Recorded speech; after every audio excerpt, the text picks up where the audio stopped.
രാത്രികളിൽ ലഹരിയടിച്ച് നടിമാരുടെ മുറികളിൽ വന്ന് ഡോർ തട്ടി വിളിക്കുകയും തുറന്നില്ലെങ്കിൽ ഡോർ പൊളിച്ച് അകത്ത് കയറുമെന്ന് പറഞ്ഞ് നടിമാരെ ഭീഷണിപ്പെടുത്തിയും കീഴ്പ്പെടുത്തുന്ന തങ്ങളുടെ ലൈംഗിക വൈകൃതം കാണിക്കുന്ന സിനിമയിൽ അഭിനയിക്കണമെങ്കിൽ നിന്റെ ശരീരം നൽകണം, പലർക്കും അഡ്ജസ്റ്റ് ചെയ്തു കൊടുക്കണം എന്ന് പറയുന്ന, കിടന്നു കൊടുത്തില്ലെങ്കിൽ സിനിമയിൽ അവസരം കൊടുക്കാതെ, സിനിമയിൽ അഭിനയിച്ചാലും നല്ല ഭക്ഷണം കൊടുക്കാതെ, തെറി വിളിച്ചും ടോയ്ലറ്റ് സൗകര്യങ്ങൾ കൊടുക്കാതെയും അവഹേളിച്ച് ഒന്ന് മൂത്രമൊഴിക്കാനോ ഡ്രസ് ചേഞ്ച് ചെയ്യാനോ പൊന്തക്കാടുകളോ മരത്തിൻ്റെ മറവിലോ പോകേണ്ട ഗതികേടുണ്ടാക്കുന്ന കൊച്ചുകുട്ടികളെ പോലും വെറുതെ വിടാത്ത നിർമ്മാതാക്കളും സംവിധായകന്മാരും പ്രധാന നടന്മാരും ഉള്ള മാഫിയ സംഘം.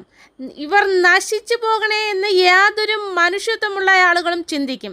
സ്ത്രീകളുടെ ഉന്നമനത്തിന് വേണ്ടി പ്രവർത്തിക്കുന്നു എന്ന് പറയുന്ന സർക്കാർ ഈ റിപ്പോർട്ട് 4 വർഷമാണ് പൂഴ്ത്തിവെച്ചത്.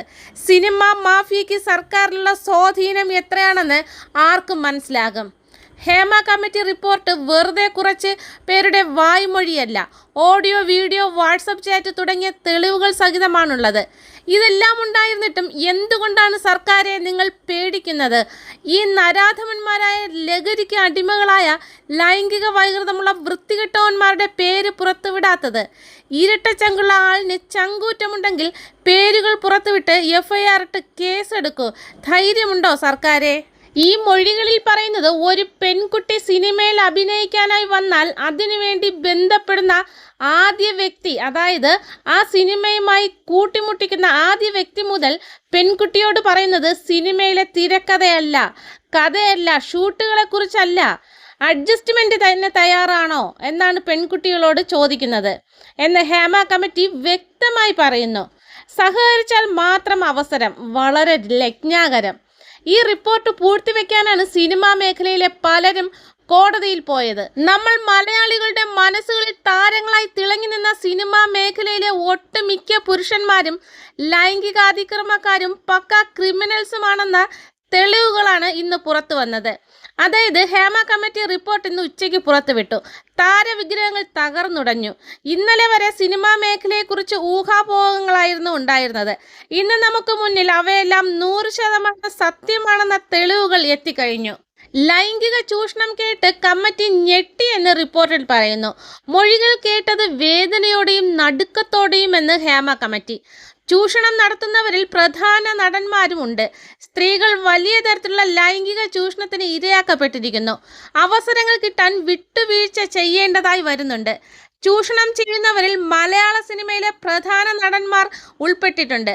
വഴങ്ങാത്ത നടിമാരെ സിനിമയിൽ നിന്ന് പുറത്താക്കുന്ന രീതി മലയാള സിനിമയിൽ നിലനിൽക്കുന്നു. വഴിവിട്ട കാര്യങ്ങൾക്ക് നിർബന്ധിക്കുന്നവരിൽ ചില സംവിധായകരും നിർമ്മാതാക്കളുമുണ്ട്. നിർണായകമായ മൊഴികളുടെ അടിസ്ഥാനത്തിൽ എഴുതി തയ്യാറാക്കിയ ഹേമ കമ്മിറ്റി റിപ്പോർട്ടാണിത്. സിനിമയിൽ സ്ത്രീകൾ അനുഭവിക്കുന്ന വിവേചനത്തിന്റെ ഭീകരത എത്രത്തോളമാണെന്ന് ജസ്റ്റിസ് ഹേമ കമ്മിറ്റി റിപ്പോർട്ടിന്റെ ഉള്ളടക്കം വിളിച്ചു പറയുന്നു. പോലീസിനെ സമീപിക്കാത്തത് ജീവഭയം ഉള്ളതുകൊണ്ടാണ്. സിനിമയിൽ അഭിനയിക്കുന്ന സമയത്ത് രാത്രി താമസിക്കുന്ന റൂമിലെ ഡോറിൽ വന്ന് തട്ടി വിളിക്കും. മുറി തുറക്കാൻ വിസമ്മതിച്ചാൽ ബലം പ്രയോഗിക്കുമെന്നും മൊഴി. മലയാള സിനിമയിൽ കാസ്റ്റിംഗ് കൗച്ചുണ്ട് എന്ന് പല നടിമാരും വെളിപ്പെടുത്തുന്നു. ഒരവസരം കിട്ടാൻ പലർക്കും വിട്ടുവീഴ്ച ചെയ്യേണ്ടതായി വരുന്നു. ഒന്നിനും വഴങ്ങാതെ വ്യക്തിത്വം ഉയർത്തിപ്പിടിക്കുന്ന നടിമാർക്ക് സിനിമയിൽ നിൽക്കാൻ കഴിയാത്ത അവസ്ഥ വരുന്നു. ഈ ചൂഷണം ചെയ്യുന്നവരുടെ കൂട്ടത്തിൽ മലയാളത്തിലെ പ്രധാന നടന്മാരും ഉണ്ടെന്ന ഞെട്ടിക്കുന്ന മൊഴികളാണ് പുറത്തു വരുന്നത്. കാര്യങ്ങൾ പുറം ലോകത്തോട് തുറന്നു പറഞ്ഞാൽ സിനിമയിൽ നിന്നും വളരെ മോശം അനുഭവം ഉണ്ടാകും. ജീവന് വരെ അപായമുണ്ടാകും. സ്ത്രീകൾ എന്തെങ്കിലും പരാതി പറഞ്ഞാൽ സിനിമാ മേഖലയിൽ വിലക്ക് ഏർപ്പെടുത്തും. നിർമ്മാതാക്കൾ, സംവിധായകന്മാർ, പ്രധാന നടന്മാർ ഇവരുടെ നിയന്ത്രണത്തിലാണ് മലയാള സിനിമ. ഈ മാഫിയ സിനിമാ സംഘടനകളെ വരെ ഭീഷണിപ്പെടുത്തുന്നു. അവരുടെ ഇഷ്ടത്തിന് നിയന്ത്രിക്കുകയും ചെയ്യുന്നു. നടിമാരുടെ എന്തെങ്കിലും പരാതി സംഘടനകൾക്ക് കിട്ടിയാൽ ഈ മാഫിയ അവരുടെ ഇഷ്ടത്തിന് വളച്ചൊടിക്കുന്നു. കാരണം ഈ സംഘടനകളെയൊക്കെ ഭീഷണിപ്പെടുത്തി നിയന്ത്രിക്കുന്നത് പ്രധാന നടന്മാർ ഉൾപ്പെടെയുള്ള മാഫിയയാണ്. വഴിവിട്ട കാര്യങ്ങൾ ചെയ്യാൻ നടിമാരെ നിർബന്ധിക്കുകയും ഭീഷണിപ്പെടുത്തുകയും ചെയ്യുന്നു. സിനിമാ സെറ്റിൽ പലവിധമായ ഇടനിലക്കാരുണ്ട്. വിട്ടുവീഴ്ച ചെയ്യുന്നവർക്ക് കോഡ് പേര്. അഭിനയത്തോട് അഭിനിവേശമുള്ളവർ ലൈംഗിക ചൂഷണത്തിന് വഴങ്ങിക്കൊടുക്കേണ്ടതായി വരുന്നു. എല്ലാം നിയന്ത്രിക്കുന്ന നിർമ്മാതാക്കളും പ്രധാന നടന്മാരും സംവിധായകരും അടങ്ങിയ മാഫിയ. ആരോട് പരാതിപ്പെടാൻ സാധിക്കും? കൈക്കൂലി കിട്ടിയാൽ കുറ്റവാളികളുടെ തോളിൽ കൈയിട്ട് നടക്കുന്ന പോലീസുകാരാണ് കേരളത്തിൽ കൂടുതലുമുള്ളത്. എല്ലാ പോലീസുകാരും അല്ലെങ്കിലും 100-ൽ ഒരു 80% പേരും ഇങ്ങനെയാണ്. സത്യസന്ധരായവരെ മേലുദ്യോഗസ്ഥർ സത്യസന്ധമായി കാര്യങ്ങൾ ചെയ്യാൻ സമ്മതിക്കുകയുമില്ല. പരാതിപ്പെട്ടാൽ പ്രത്യാഘാതം ഗുരുതരം. ഒരു നടിയുടെ മൊഴി ഇങ്ങനെ: തന്നെ ലൈംഗികാതിക്രമം ചെയ്ത നടനോടൊപ്പം പിറ്റേ ദിവസം ഭാര്യയായി അഭിനയിക്കേണ്ടി വന്നു.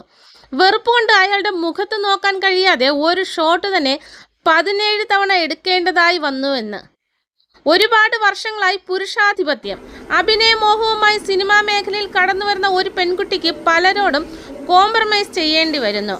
കേരള ഗവൺമെന്റ് നിയമിച്ച ഒരു കമ്മിറ്റി അടിവരയിട്ട് പറയുന്നു: മലയാളത്തിൽ കാസ്റ്റിംഗ് കൗച്ച് ഉണ്ട്, കോംപ്രമൈസ് ഉണ്ട്, അഡ്ജസ്റ്റ്മെന്റ് ഉണ്ട്. സ്ത്രീകൾക്ക് 1% പോലും സുരക്ഷിതത്വമല്ല സിനിമാ സെറ്റ്. ചൂഷണത്തിനെ കുറിച്ച് പുറത്തു പറഞ്ഞാൽ പിന്നെ സിനിമയിൽ അവസരമില്ല. സിനിമാ സെറ്റിൽ രക്ഷകർത്താക്കളെ കൂടെ അല്ലാതെ പോകാനുള്ള ധൈര്യം മലയാളത്തിലെ ഒരു സിനിമാ നടികൾക്കുമില്ല എന്ന കാര്യം കമ്മിറ്റി റിപ്പോർട്ടിൽ വളരെ വ്യക്തമായി പറയുന്നു.